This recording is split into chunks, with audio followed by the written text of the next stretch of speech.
Sometime during the end of the 1800s, just before the 20th century started, Sir Joseph Lister, he was a British surgeon. He developed some kind of antibacterial chemical, or he found it, he developed it, whatever. Used this to treat some of his patients. He ran an experiment putting a rag with this antibacterial chemical in the rag on somebody's wound. He put the antibacterial rags on half of the people and not on the other half, and made the observation that the people who had the rags were healed quicker. Since then, in the 1930s, at the end of the 30s, Alexander Fleming, he discovered penicillin accidentally. So in the 40s, this was developed so that it could be mass produced. By the end of the 40s, it was all over the developed world. It is called an antibiotic because it is made naturally by another organism, specifically as an antibiotic. It was made by the penicillin to keep away bacteria. Alexander accidentally found this out. Not only did antibiotics impress the public, but antitoxins too, which were also a form of a cure for disease, such as diphtheria and I think tetanus. This also impressed many people, many grieving parents, and they found out their child was not going to die, and they had the medicine. They attribute this life-saving power to the medicine. Perhaps it does exist. The closest I have found anybody getting to this question of whether or not the antibiotic usage actually improves your survival chances or not. Regardless of, perhaps there are some extraordinary circumstances such as surgeries and some other things, but just general infectious disease. Like I said, I haven't seen it referred to an experiment where this is pronounced. I believe it was just taken for granted from the start. The closest I have come to hearing of any other scientist asking about this point in question of whether or not antibiotics is worth taking. Sam Harris is a neuroscientist. He is a popular philosopher. He has quite a popular podcast. He talks to some very popular people. He had Professor of Medicine Matt McCarthy on his Making Sense podcast, number 166. He asked Matt, because the subject was about antibiotics and back in the day before antibiotics, and how today we're in a major disaster that we're running out of drugs because we've bred all these new strains of microbe into existence with the usage of our drugs. So Sam asked, when you're taking an antibiotic, as it's said, just to be on the safe side, are you actually running the risk of breeding a superbug that is likely to be a problem for you first, or is it conceivable that you are actually being prudent for yourself, but conceivably becoming a problem for society and how you're using these drugs? The professor of medicine said that this is a topic that we discuss nearly every day in the institution.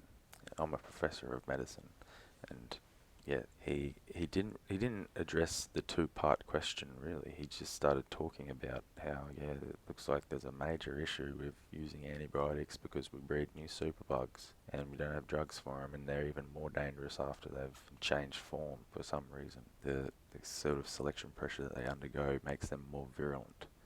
As I've been told, it's been observed in laboratory experiments. The first part of Sam's question, where he asks, are you running a risk of breeding a superbug that is likely to be a problem for you first, as in, forget about everyone else, about bringing in a bug that we don't have any drug for? Are you better off not taking the antibiotic so that you don't run the risk of breeding a superbug that you can't have any antibiotic for, and it will be more vicious than it would have otherwise been had it not evolved under the selective pressures of the antibiotic? And like I said, that they didn't really get to that question.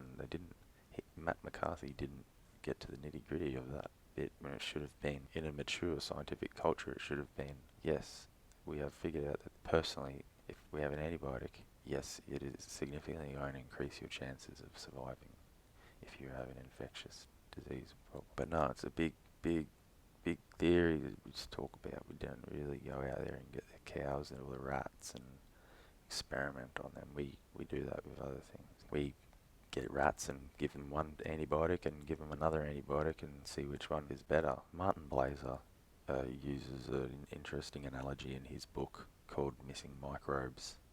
The book is called. He writes about some pine trees somewhere in America.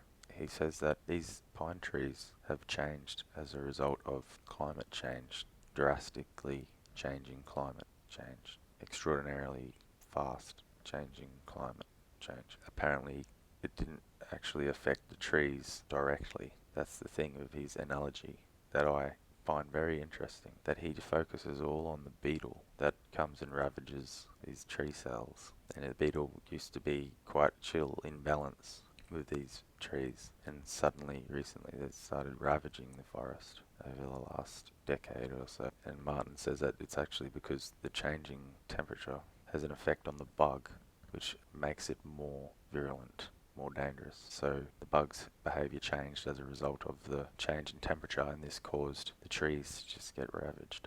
Why didn't the trees change because of the climate change, given they are much slower changing organisms than beetles? If we are seeing a drastic change in the climate, it's probably the trees that are going to become a noticeable problem. They're probably going to noticeably suffer more because they have to wait much longer to go through generations of natural selection to come out with something that's a bit more suitable to a warmer climate or a colder climate. The beetles, their generations are really small, probably like 0.001 of the trees or less. He was trying to say that when we use antibiotics, it changes the microbes and they become even more virulent. In his whole book, he doesn't refer to any study or any experiment that was done, and he refers to a lot of studies and experiments involving antibiotics, but he doesn't refer one. He doesn't even talk about how anyone knows that the antibiotics have a life-saving effect. The only time he talks about the life-saving effect is when he's mentioning his personal experience with trichomoxinine, or I can't remember. He had paratyphoid fever. He waited a week. He was very sick by the time he went in and tested him there. He had some form of typhoid, he knew, because of the symptoms. So he decided to start the drug straight away. They found out it was paratyphoid, and he said, "Oh, this drug works for paratyphoid too, so it's all good." And he's like, he spent a week in hospital and then a week back at home on light duties. And he just said that as soon as he put the trichomoxine in his vein, the antibiotic, which isn't a true antibiotic, I don't think, it's a new line of developed drugs. He said he could feel the miraculous power taking place, and maybe he did feel the subsiding of symptoms, but he was still in the hospital really sick for another week. He might have just got over it anyway. He might have got over it quicker with antibiotics, he might have got over it slower, I don't know.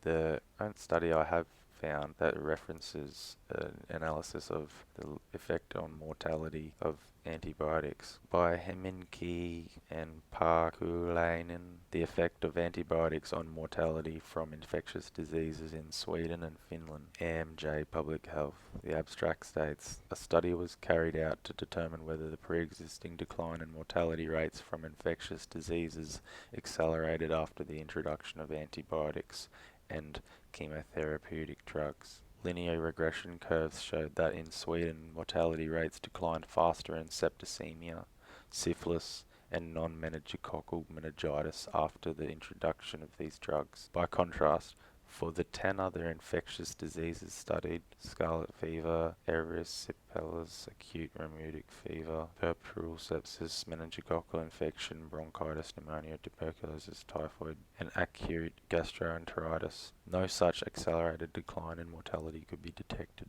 The findings suggest that antibiotic and the chemotherapeutic drugs have not had the dramatic effect of the mortality of infectious diseases popularly attributed to them. The ones that they did see a trend in Sweden was septicemia and syphilis, non-meningococcal meningitis. The people who got the treatment, yeah, maybe they were diverted from dying in this manner. It is possible that this drug decreases the chances of dying from this and increases your chances of dying overall in the next 5 years. Or it's probably possible that it will simply divert it from some puerperal sepsis. You'll be like, oh, I'm over that one now, and then something else will strike you and you'll get the diagnosis and it's not puerperal sepsis, and then you die, and maybe it wouldn't have happened if you didn't use the drug. Maybe there's another explanation for the 4 different diagnoses declining faster in Sweden than the other countries. I'll leave a link to this study in the comments. The key drug in medical science, probably the strongest pillar of the establishment,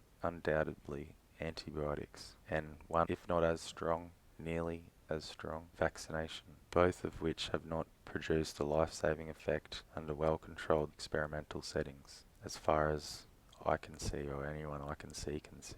This kind of thing, if it was achieved in an experiment, the culture should wear it like a plaque on the wall, like a trophy. The key factor of medical science is the science of medicine.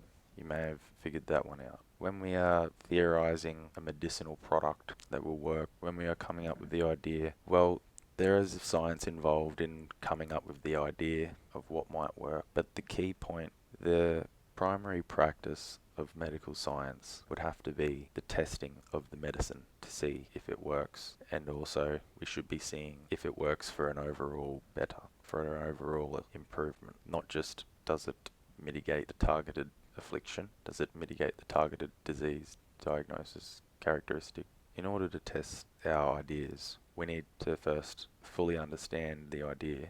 Say, for example, vaccination, actually antibiotics, given we're talking about antibiotics. We want to see if there's a life-saving effect. We have to create circumstances where this effect will be pronounced, if it does exist. In order to do so, we must, as part of these circumstances, arrange a group of organisms, namely those which we are interested in observing the effect on. Obviously, given we are mammals and we're interested in our self-improvement, probably want to test it on some cows or rats. Get a group of animals, make sure they are as equal as possible, or at least get 2 groups of animals and make sure the 2 groups are equally composed in the health and vigor and size and breed and all that as you possibly can, so that any effects you see at the end of the trial, you can't say that maybe one side was a breed of Frisian cows and the other side was a random mix. Maybe that had something to do with it. One side of the cows, they were all over the BMI for cows, of our best guess of a BMI for cows, and the other ones weren't. Like, most of them were under. Can't say like, oh, one group of the cows was eating loose and the other group was eating grain. Or one group lived on mountainous terrain and the other group lived on flat. One group lived on rocky terrain and the other one didn't have any rock. One group had a running creek and the other one was fed bore water. All settings in the experiment need to be as equal as they possibly can, and all intervention in the experiment must be as consistent as we possibly can be with the circumstances of reality, as alike as we can be with that which occurs in nature, because that is what we are meddling with. We also run into the factor of the placebo effect, which has been well documented as an actual effect. This is quite well known. So in order to experiment on humans and to avoid the doubt of whether or not they were just producing a placebo effect because they believed that they were going to be better or worse. For humans, we often use another vaccination in our vaccination trials, or the control in a lot of the antibiotic trials, probably all of them, is the old antibiotic, because that's the control you're seeing if the other one's better. If we were doing the antibiotic experiment on humans, we would want to inject the humans with something so that the ones that don't get the antibiotic don't know if they've got the antibiotic or not, so that they don't go thinking that they're going to get better or worse, and then actually getting better or worse just from thinking it, creating some effect in your body. This is why I think that the animal model is superior for testing the mechanisms of our medication. Of course, you can't get rid of the phenomenon of injecting an organism. Like, that too would play a part. Like, if you inject nothing in them, that will affect their health. But I don't think that this is a necessary placebo thing for animals. This is not related to the placebo. This is a part of the technique of the medicine. This is part of the parcel that we are testing. So for animals, we should give one group antibiotic treatment whenever they encounter injury that calls for it, in settings that we usually would apply the antibiotics. If we were living in a time in the past, maybe even today, some people would be keen to do it, because I know many of you know that many animals are put through all kinds of pains to give us some kind of gain in knowledge so that we can better take care of ourselves. We could injure the animals, put them in a circumstance where we would be worried that they will develop infectious disease and die. And perhaps, I know this is a disgusting topic, but if we need to know things, this is how we would do it. There might be humans who are willing to do this. I would be willing to do it, but there would be probably too many humans at this stage who aren't willing to let such an experiment even happen, let alone participate in it. But they were probably happy to let it happen for the animals. But then we got the rising number of vegans who might not, so we've got a small window of time before we can do this, really. We could injure the animals and put dirt in their wounds. I know it's disgusting, forgive me, Lord. Give one group antibiotic treatment and not the other. Run this trial enough so that you can rule out whether you just got a random occurrence or not in the pronounced effect. I guarantee you will see one way or the other an effect on mortality. We need to see, are they more likely to heal from their infectious disease? And after that, if we can get that sorted, we also need to see, over the course of their whole life, were the recipients of the antibiotic medication healthier than the ones who didn't have the antibiotics? What was their overall disease incidence measure in these settings that we made, that we arranged that would produce these effects as accurately as possible? Cancelled out all unnecessary factors of the circumstances that might conflict with the generation of data that we're after, such as we don't let animals just go running around. They're pretty well in a pen. We don't let, when it's not out in the wild, the rats aren't going to get taken by birds. And people have said to me, oh, we can't just go and run an experiment for every tinfoil hat wearing person. Martin Blazer, who I mentioned earlier in this video, who wrote the book called Missing Microbes. In his book, he writes that through his investigation, which kind of was accidental in the way that he stumbled upon it, through his interaction with H. pylori, the bacteria that causes a stomach ulcer, and he realised that this major campaign that the world went on to eradicate this species of bacteria seems more than likely to be the cause of a lot of excess disease. Of course, not the kind of disease that we were targeting with our product. In his book, he mentioned that more than I can remember right now, but these are some of the links that he's giving clues that exist. I can't remember if autism was there. Cognitive dysfunction, obesity, diabetes, and many other things I can't remember. He said he is the director of the Human Microbiome Project, which was a groundbreaking investigation. We realised that we have Staphylococcus aureus, the thing that turns into golden staph. We have him, or her, or it, sitting in our fingernails and in our noses. That much we know. All kinds of things we found out from that project, including most of the chemicals in your bloodstream are derived from the activity of microbes, including your microbial differences far surpass your genetic differences between you and other humans, and many more. He seems to have really prestigious position in the academic world, and yet no one seems to be familiar with his book that he's just put out, which is a real party pooper. The book's a real party pooper, but it's necessary. Sometimes you gotta call these things. Like he wrote this book, and to the point where there's the comedian Brian Callen. He's really popular for bagging out anti-vaxxers and for being accepting of homosexuality. He says that he's on Eric Weinstein's podcast, The Portal, and he's talking about science, and he's saying, yeah, man, if these anti-vaxxers, nah, they're not good, and then he says, all these advances in science, like vaccination, and the discovery of H. pylori, that changed the world, man. And to anyone who's actually kept up on the story, what he just said, yeah, it changed the world in precisely the direct opposite way to what you are suggesting. Precisely. That's what the latest data is suggesting. Go and ask the head honcho of the subject that you're championing. Why no one even heard about this? And why everyone in Australia, well, pretty much everyone. I mean, the people who have heard about the story of Barry Marshall drinking H. pylori to give himself a stomach ulcer and saving the world because he was so brave and he proved it that the bacteria causes the stomach ulcer. Well, that's how brave he is. He did it. Everyone thinks that he caused himself a stomach ulcer, but he didn't.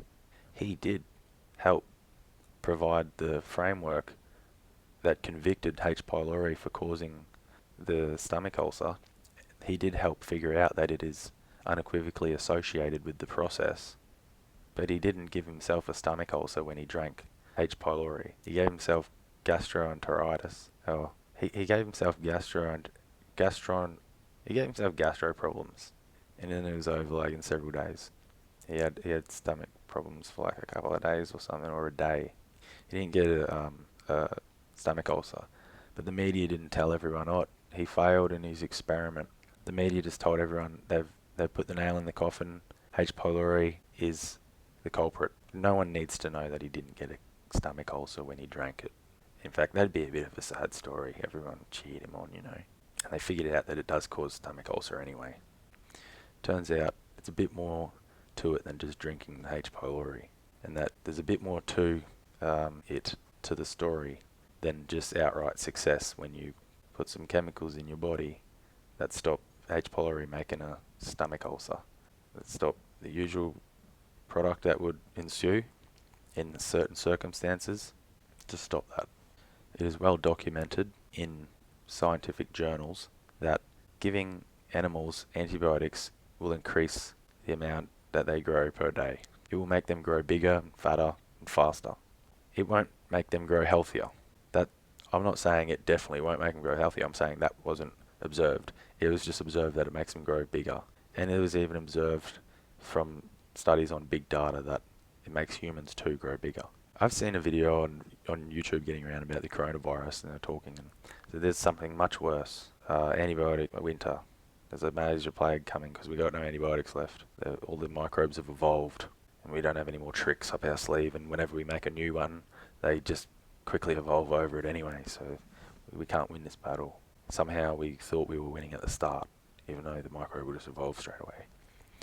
And then he says, we give animals in factory farms antibiotics just so they can survive in these terrible conditions. I thought that too originally. I thought that that's what happened, that you could keep an animal alive with these antibiotics in these terrible conditions, and that's why they use so many antibiotics at farms. Turns out that the mechanism by which they are getting bigger from antibiotics is not because they are having less infections. It's because all these microbes in their body are being fried. Their microbial ecology is being cooked, and they've got a really unusual ecology of microbes in their body flourishing.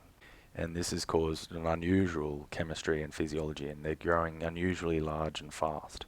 This isn't a good sign. If growing large and fast was a good sign in itself, we would be huge, the organisms on Earth. We would have just gotten bigger. Growing big is not a good thing. Growing suitably is a good thing. A lot of misconceptions out there, misunderstandings. If it turned out that we figured out antibiotic usage does not increase the recipient's chances of healing from their disease, if it only decreases the time it takes to heal, and if it turned out that it actually increased the recipient's chances of dying, because, I don't know, maybe we'll say that the microbe evolved and became more savage and couldn't be stopped. Or maybe it's because when the body is healing, if it's doing a major cellular refurbishment somewhere, and all these bacteria working in with the process, making it as clean as it possibly can or whatever, if you come along and put all these drugs on it, if it is at the stage where it was struggling, it might not have actually been able to heal properly in the end. If you come along and put antibiotics on it, that may make it worse because all the, what you would maybe even call healing, stops. All the bacterial activity that is occurring, which probably a major cleanup operation to make it spick and span for the new cells to come through with no inclusions. Maybe when you do that, and when the cellular area there that's being healed, when it can't successfully heal over after you've killed all the bacterial life on its surface, if it can't manage to heal over because it's just too messy, because it's just too distraught, then when the bacteria eventually do come back and the process again starts where all this shit has to be cleaned up and made anew, it will probably just have a lesser chance of being able to finish than it did before you poisoned it. If you were going to be able to heal anyway quite easily, putting antibiotics on the wound may be a way to hasten that process, but not for the better, unless of course you're fighting a war and you need to get back to the battlefield as soon as you possibly can, compromise your longevity, flood your body with antibiotics, even though it might even increase your chances of not even healing at all. But if that is the case, you won't be on the battlefield for a long time anyway, even if you don't take the antibiotics. So you take the antibiotics and you rush back out there. Of course, no one's doing that in real life on this battlefield, but maybe that was happening in the war during World War II.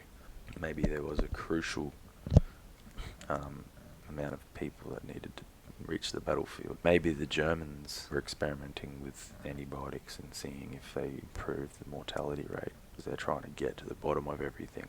They want to be the most knowledgeable culture. They were doing all sorts of experiments that we don't even know about now, because I don't know what, the Russians burnt all the papers.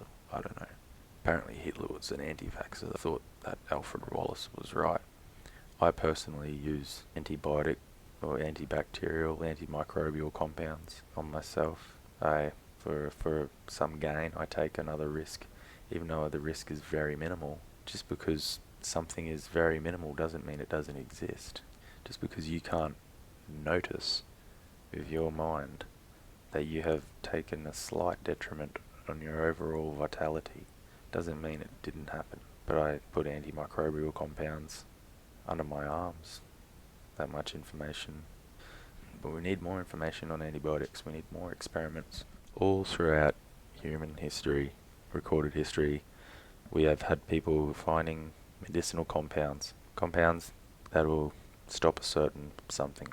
Not nutrients, not things that will aid the cells in actually putting their pieces together, but things that will maybe aid the cells in putting their pieces together by stopping the microbial activity, but not actually providing more materials for the cell to build with, but just killing all the microbes around them so that it might just go and put all these cells together without having the microbial cleaning. If we have health professionals declaring that the future of antibiotics is not looking good, it could be because it really isn't. It could be because there's a growing consensus that they're better off not being taken at all. It might not be because a new strain of organism manifested and so savage. My uncle had golden staph. The antibiotics failed him. So allegedly the microbe was a major issue for him, and then it became even worse to the point that no drugs could stop it. So it allegedly evolved to become more savage. So he took it upon himself to fast for 20-something days and got over it. So if the microbe becomes more savage, I wonder why it didn't just run all through an older fasting man. For those who believe that there is really a disaster at hand because we had a certain amount of chemicals that we knew of in the early 1900s, which we now have exhausted in our battle with the germ. We no longer have any new chemicals, and they have evolved past all of the ones we have used previously. You must, to think this way, assume that our level of understanding in chemistry has not been exponentially growing since that time that we found penicillin. You also have to assume that there aren't new chemical compounds coming into existence. evolving, if you will, at every moment. And if you concede the idea of evolution, at least for microorganisms, you have to concede that there must be new chemical compounds coming into existence at every moment, along with the new kinds of organism that are manifesting at every moment. All the new different kinds of fungus and bacteria and life in general will coming up with different combinations of compounds and different chemicals even, perhaps. You're saying since the 1900s we haven't got this ability to somehow be, rather than at the lower end of the problem, be right on top of it, finding more and more chemicals every day, getting further and further away from having no chemicals left in our battle against these germs that are evolving. As they evolve, they become vulnerable to new kinds of chemical combinations. So really, I don't believe it is a well-structured argument. Just like I don't think Martin Blaze's grand analogy that he uses in his Missing Microbes book to address the idea that antibiotics directly affects the bacteria to become a more savage bacteria if it survives through the selection pressure.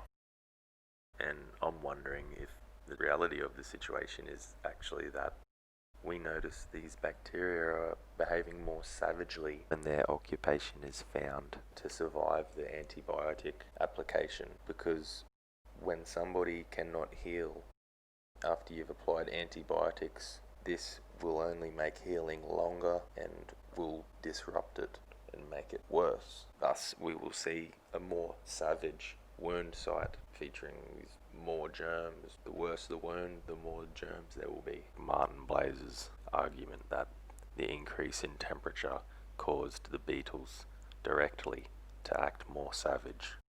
I would bet that the situation is that the extraordinarily fast climate had a negative effect on the pine trees, which made them unhealthier and more susceptible to being undertaken by these beetles. If we had a race to create new chemicals to beat the evolution of these microbes when we are killing them with antibiotics, etc., we must have been in this problem from the start. Otherwise, like I said, you assume that we just had a certain amount of combination of chemicals that we knew of that we could use against germs, and we just haven't thought any further than that since. We haven't developed any further than that in ways of creating new combinations of compounds that are going to be effective to combat the new kinds of microbes coming into existence. This surprises me if this is the case, that we are in this problem. I think we are in the problem of realizing that we have not run one well-controlled experiment yet that proves the superiority of the antibiotic treatment in general infectious disease, and that maybe it is more dangerous to take it. It is dangerous to take the shortcut whereby usually you will end up with a faster healing time. Perhaps it is starting to be realized that it is not worth it.